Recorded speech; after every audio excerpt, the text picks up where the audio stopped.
Yo, football fans, it's the NFC South on the Big D podcast as we break down all things Bucs, Saints, Panthers, and Falcons. Before I bring in Alice, please subscribe, like, and share the Funky Spectrum Sports YouTube page. See all my content, see all my best ball streams, be baseball, NASCAR, football, all the sports. Also, check out the Big D podcast for the only listeners, Spotify and Apple. So joining us, the only one who thinks he could not only stop a Lionel Messi penalty, but win the Open Championship at Royal Troon this week. Thanks for the lovely introduction, Dylan. Definitely not winning any golf championships unless it's a local scramble with the boys. But I appreciate the confidence either way. Happy to be here. Yeah, so what? You're saying you can't hit a 400-yard drive? Not quite. So NFC South today,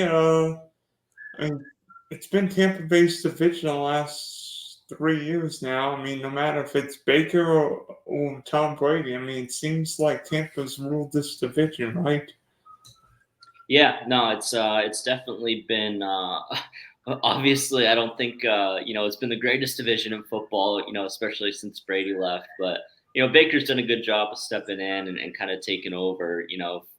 The team from the post Tom Brady era, and it's going to be tough this season. I think a team that we'll be talking about here shortly. Is going to give them some real challenge for the division this season, but they've got the talent. Obviously, we know.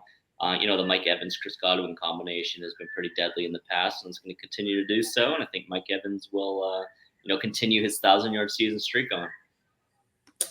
Yeah, I'm looking at the Bucs. I mean, I think, be honest with you, Tampa surprised everyone last year. Now, was part of it Baker maturing because when Baker was in Cleveland, we never really saw this consistent Baker, except maybe that one playoff game against Pittsburgh where when Baker looked mature, but maybe become a husband, a father. Baker's change, and we saw a more consistent Baker. Winning a game in Lambeau Field, winning in Minnesota, beating the Jags. Not just beating the Eagles, but beating the living what out of the Eagles. Yeah. It's an interesting team because obviously I think, as you kind of mentioned, Baker's been, kind of bouncing around the league. Obviously, he found a home here in Tampa. He just got paid by the Bucs, and they've committed to him at least as the quarterback of the near future. And it's been a crazy story to ride the Baker train. Obviously, back in the days in Cleveland, especially even coming out of college, we didn't know exactly what to expect out of Baker. I think, Browns fans had pretty high expectations, but, as a Browns fan, I don't know how high you can get on any quarterback, that you're bringing in, because there's been quite a few of them, but, it's nice to see Baker kind of settle down and mature into, at least a consistent starting quarterback in the league. My opinion, he's not a spring chicken. He's not one of these, 22, 23-year-old guys just coming into it. Well, a little older than that, but coming into their second contract. It was an interesting choice for me to see them bring back Baker. Obviously, he's brought them some success. Do I think he's a long-term franchise guy? Not so much, but I think he's good enough with the surrounding cast around him to give him a shot this year for sure. Yeah, and in a way, Baker's in a perfect situation because there's no pressure on him for the season. Yeah. Tampa Bay Bucs won a Super Bowl with the GOAT. He wasn't a number one pick. He's just a guy. Yeah. Baker can just go and play. And, I mean, Tampa may be the best situation. He's got a really good running back in Rashad White. Yeah. 2 veteran wide receivers in Mike Evans, Chris Godwin. A really interesting rookie receiver in Jalen McMillan from Washington, Kate Otten. Yeah. And potentially an improved offensive line. Defensively, like most of the teams in the NFC South, well, that might be an issue. Yeah. It's the one nice thing is, as we kind of will speak on about the rest of this division, there's not necessarily the elite San Francisco defenses that you're going to be going up against twice a year against these guys, but Obviously, they made some changes. They brought in Jordan Whitehead. They drafted another safety, Tyreek Smith in the 3rd round. They've made some additions on the defensive side of the ball. Unfortunately, losing guys like Devin White's definitely not going to help.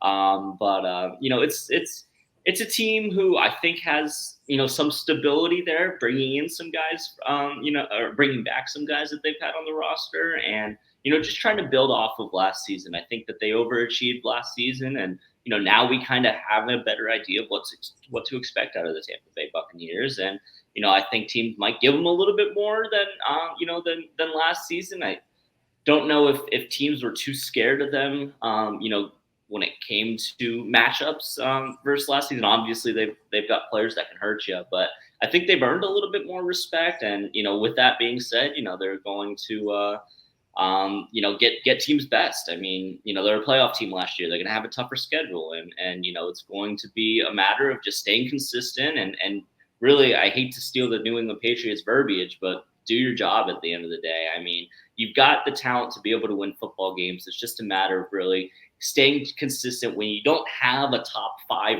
roster in the NFL. And of course, they've got great players, but you really have to make sure that everyone's on their A game every Sunday. And remember, no Colin Davis anymore, trade to the Lions. So, one word. Does Mike Evans get another 1,000-yard season? Yes. I will doubt it when I don't see it. Yeah, it's like fine wine. Mike Evans ages like fine wine. Yeah. I don't think enough has changed for him not to hit the mark. I think it's a goal of his to hit this mark at this point. I think he wants to play every single season of his career at 1,000 yards. And I think, as we saw last season, if I remember correctly, he was relatively close to the edge coming down to the end of the season. It really seemed like they kind of fed him the ball to make sure he got that mark. I think it's something that means a lot to him. It means a lot to the team. So, if he's coming into week 17, week 18, and, he might need a couple hundred yard games, I think, everyone in that Tampa organization is going to be making sure that he gets the rock.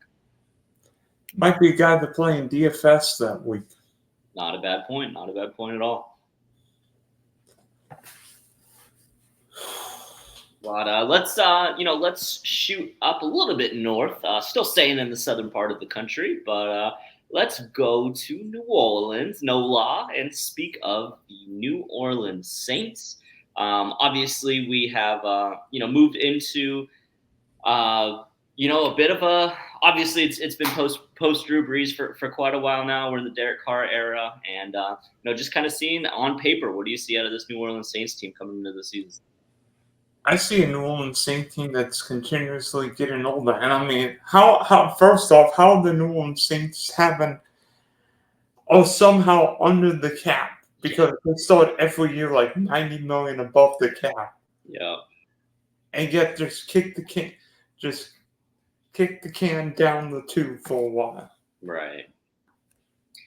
Yeah, it's definitely, the salary cap is always going to be a concern when it comes to the Saints. And, at the end of the day, I think very similar to the Bucs, there's a lot of talented pieces on the team. If I remember, I think they both finished 9-8 last season. Am I right there?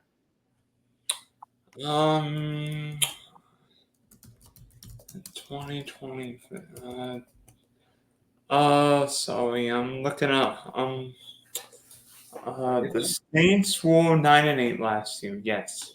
Yeah, I know they had some impressive games. I mean, they beat the Colts in a high-scoring game. They took Detroit to the wire. Unfortunately, they lost that one, but beat up on Tampa Bay by 10 points and just smoked the Atlanta Falcons, who obviously are going to be a new look and a new challenge this season. But they brought in Chase Young, which is definitely an improvement on the edge position. And drafted a first-round offensive tackle. So they're making some pieces and really trying to make some improvements there. Obviously Jameis went out. I think they brought in Nathan Peterman as the backup, which is, I would say probably a downgrade from Jameis. Anyone who's thrown 5 picks in a game, I think, has a bit of a bad reputation there. But, obviously as Saints fans, you want Derek Carr to be the guy behind center, for the extent of the season. You're hoping that it doesn't get to the backup quarterback spot. But, obviously they've got guys like Alvin Kamara and Chris Olave who can do some damage on the offensive side of the ball. Like I said, bringing in guys like Chase Young is definitely going to be a bit of a help on the defensive line. But It's again very and I really do see a lot of parallels between the Saints team and the Bucs team, and the fact that, and every team you can really kind of say this on, but they've got some great caliber players as an overall team. It's not a loaded roster. It's not one of the guys where you're looking on paper and saying that they could be dangerous at every position. But they've got enough talent. They've got enough weapons to win some close football games and beat some teams that you might not necessarily expect them to beat. Honestly, about the Saints, I personally don't think Derek Carr is a long-term answer. I mean, we saw Derek Carr really regress last year. I mean, every Chris Olave fantasy owner was so frustrated. Like, why don't you throw him the flipping ball? And it's like, yeah, Cole was playing with 79 injuries, but so what? Yeah. Like Cole was not good last year. And to be honest with you, there are some bad head coaches, but Dennis Allen might be one of the worst. I mean, with that roster, the Saints should have won that division going away. Right. Yeah. No, you make some great points there, and I think kind of as a testament to some of the other things that we mentioned in the podcast, they are in the graces of being in one of the weaker divisions in the league, and we've talked, it's kind of the same story with the Bucs. I mean, I think. And I know we're going to be talking about the Falcons, coming up here shortly, but we know the changes and the additions that the Atlanta Falcons made. And I don't want to talk too much about that right now, but it's going to be a tougher division this year. I mean, I think, even with Carolina, we'll talk about them. They've, they're growing. But obviously, they've got some young players in the team who are going to be developing. And, the Saints are really going to have to make sure that they're keeping their head on a swivel, and they're making sure that they're putting in the work to make sure that they're staying consistent this season, similar to the Bucs, because it's kind of a jumbled division where you can kind of get anything out of anyone at this point. And I think, as you mentioned with Dennis Allen, it's probably not the head coach you want going into the season, and you might have to really have some of those players step up in contrast to that, but. That's why we play the games. Are the Saints still going to rely on Alvin Kamara offensively, Marshawn Lattimore, and Cameron Jordan defensively this year?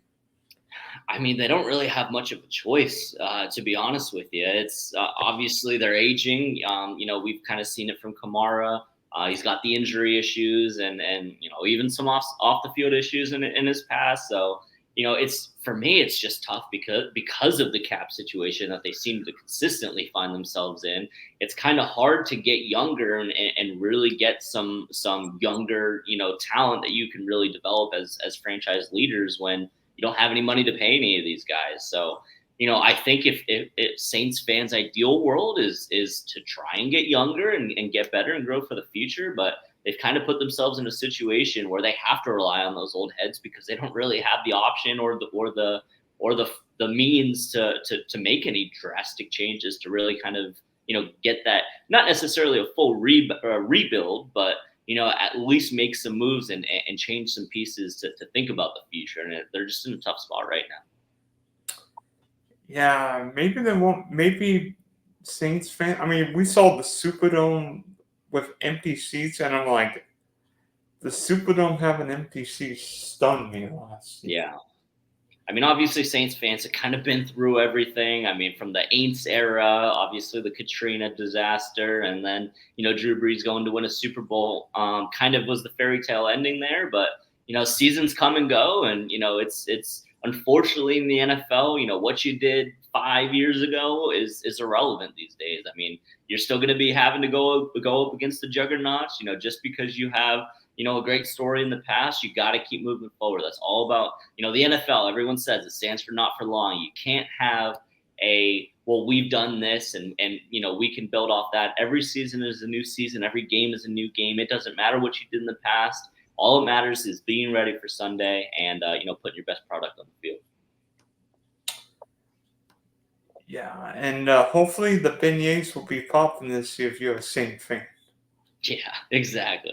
And that's the thing is, it's crazy that, like you said, that, the Superdome has empty seats because, the Saints have been through everything. And, when you think of some of the more loyal fan bases in the league, I think, the Saints are near the top of that list. So at the end of the day, like I said, it doesn't matter what you did 5 years ago. It doesn't matter what you did 10 years ago. It doesn't matter if you won a Super Bowl. It's fans demand success, and it's fans have short-term memory, man. It's you got to win now, and if you're not winning now, there's going to be fans who aren't happy, fans who aren't going to games, and it's all about putting a winning product on the field. And as I kind of said, it's going to be an uphill battle for them just because of their cap situation, but they have talent. I mean, they've got some guys who can make plays and win football games. It's just a matter of finding that identity, and obviously injuries are something that's going to happen to every team, but just having that next man up mentality, and just preparing yourself as best as you can. Oh, all right. We head from the Big Easy to Charlotte as we look on the Carolina Panthers. By the way, I forgot to say this. Meow. There you go. That's your go-to. Yeah, so I guess when you come to the Panthers, obviously they were in the cellar of the NFC South, which is not a very pretty place to be, considering it's not necessarily a high-powered division in the NFL. They were in the cellar of the whole league last year. Right. Yeah, and I think Carolina Panthers fans are still a little stung by the developments of C.J. Stroud versus Bryce Young, but this is the situation you're in. I mean, they made some moves, obviously bringing in Deontay Johnson, drafting Xavier Legette, the boost wide receiver core, try and give Bryce Young some help there. Even on the offensive line, they brought in Robert Hunt from Miami, who I can tell Panthers fans as a Dolphins fan, you got a good one in Robert Hunt.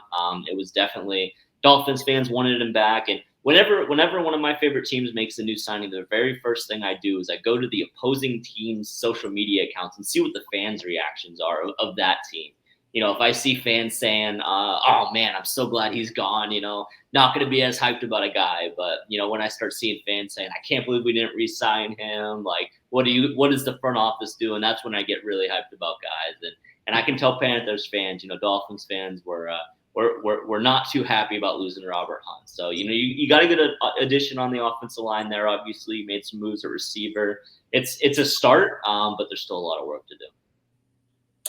Yeah, and I think one key for the Panthers' success this year will be Dave Canales, because we saw what Dave did with Russell Wilson and Geno Smith in Seattle, with Baker last year. Now what will he do with Bryce Young? Because Bryce Young's a similar quarterback to Russ or Baker Mayfield, not the biggest guys. Yeah. So we work well. Plus, finally gets an really good young offensive mind. I mean, the Panthers have been toxic. I mean, I don't know what it is for David Tepper, but it seems like every 5 seconds, one of his teams is sacking or firing a coach. Yeah. I got a question. Yeah. Go ahead. I was just going to say, speaking of Bryce Young and some of the struggles that we saw from him last season, if you're the GM of the Carolina Panthers, and say I would expect the Panthers are probably a 3 to 6 win football team this year, and say that comes true, and they end the season with 12, 13, 14 losses on the season. Is there any situation to where the Carolina Panthers look to replace Bryce Young, or do you think it's too soon? Do you think he has potential to turn things around? He just needs a better roster around him, or if you're GM of the Panthers after maybe another disappointing this season, are you looking to make a change at the quarterback position? No, No, because you look at the situation Bryce Young when he entered the league. Carolina's offense was so barren.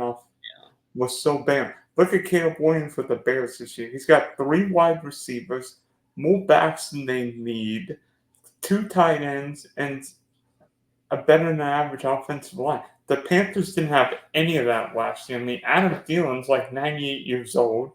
Right.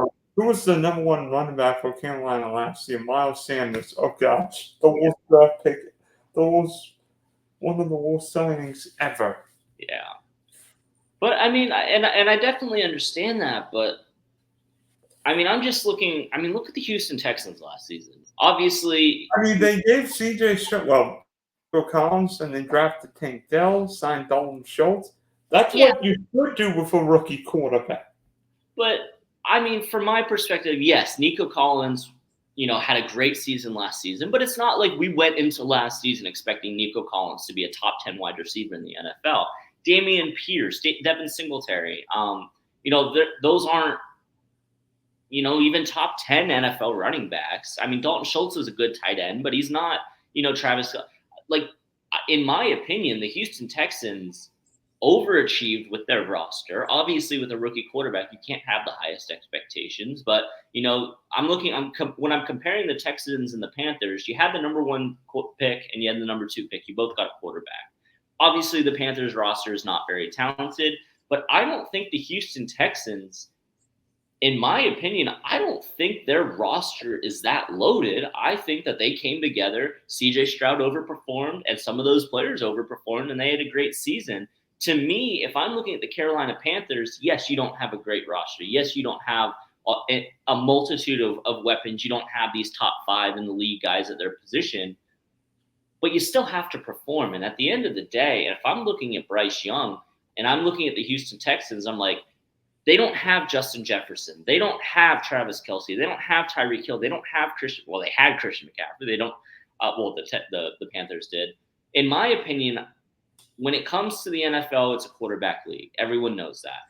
And if Bryce Young can't win football games, I don't think their roster is significantly worse than others in the league. And I think you have to look at the quarterback if it's me. And I don't think it's too soon to move on, in my opinion.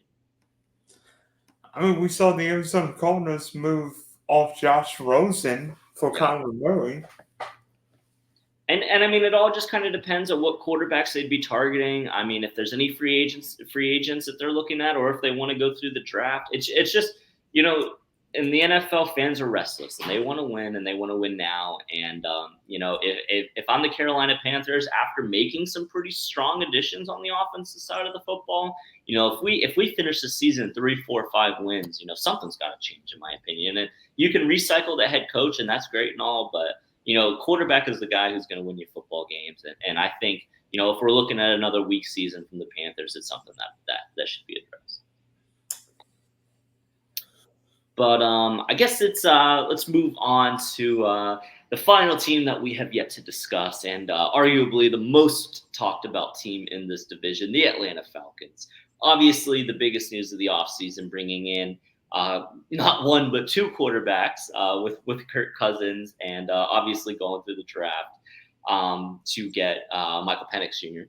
I'm curious, Dylan, can Kirk Cousins come into the NFC, coming off a torn Achilles, and win this division like the majority of NFL fans are expecting them to do?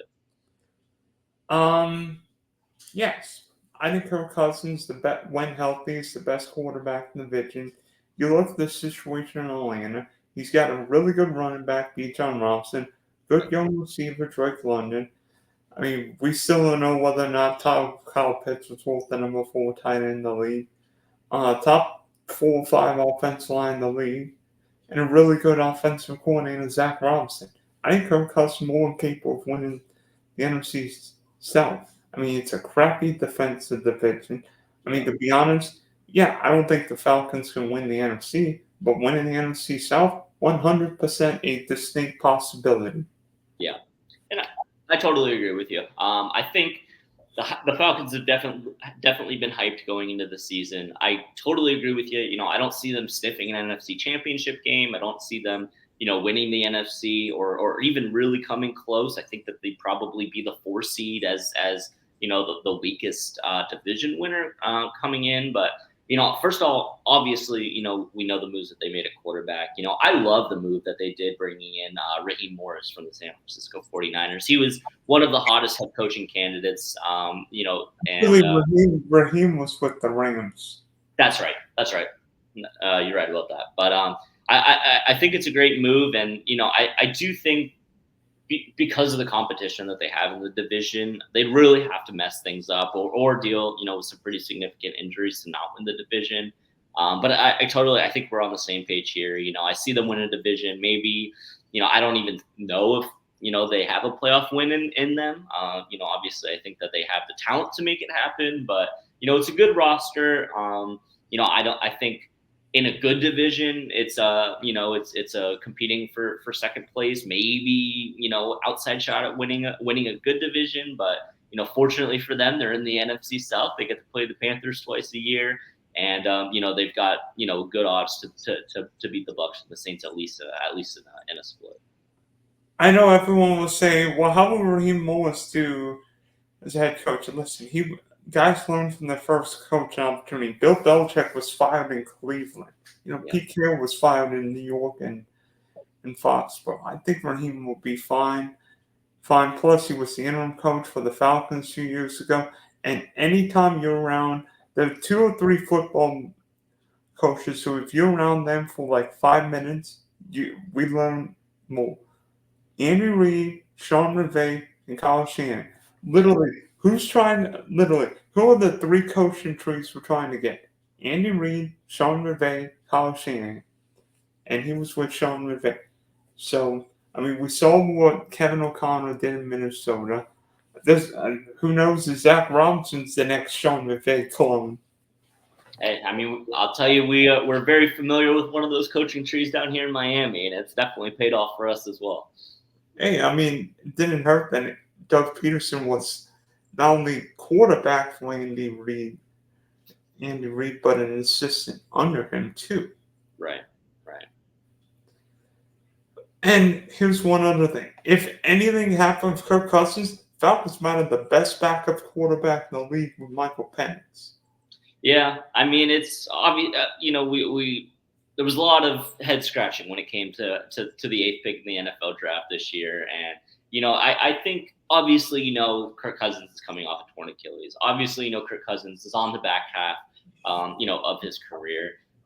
Could they have picked someone to impact their team now? Of course they could have, but at the end of the day, I think the Atlanta Falcons are thinking about the future. And I think it's a great move to be able to not only address the current present time and bringing in Kirk Cousins, but also looking towards the future. You have Michael Penix learning under, one of the most personable guys in the NFL. You have to think that Kirk Cousins is going to be open to helping him and really trying to help him develop and help him grow. And then, however long the Kirk Cousins run lasts in Atlanta, Michael Penix will be learning, playing scout team. And, I think it'll be, a great option, barring an injury or, setting them up for the future as well. So, ultimately, who's going to win the NFC South this year? I think it's got to be Atlanta. I think they've got the best quarterback situation, the best surrounding cast. And, in a weak division, I think, the Tampa Bay Buccaneers could be, an underdog who could, compete the closest with them to pull it out. But at the end of the day, with Bijan Robinson, with Drake London, with Kyle Pitts, and obviously Kirk O'Chains, I'm putting my money on the Atlanta Falcons. You know what? We're both 30 birds, and the 30 birds win the NFC South this year. So thanks for tuning into this episode of the Big D Podcast. As we break down the NFC South, the Big D will be in Illinois. So who knows when we're going to start breaking down the other divisions. But don't be surprised anytime the division breakdown is next, because we're going north, buddy. We're talking AFC North next. All right. Great division, great history there. I can't wait to be here for it. And as always, Fins up, baby.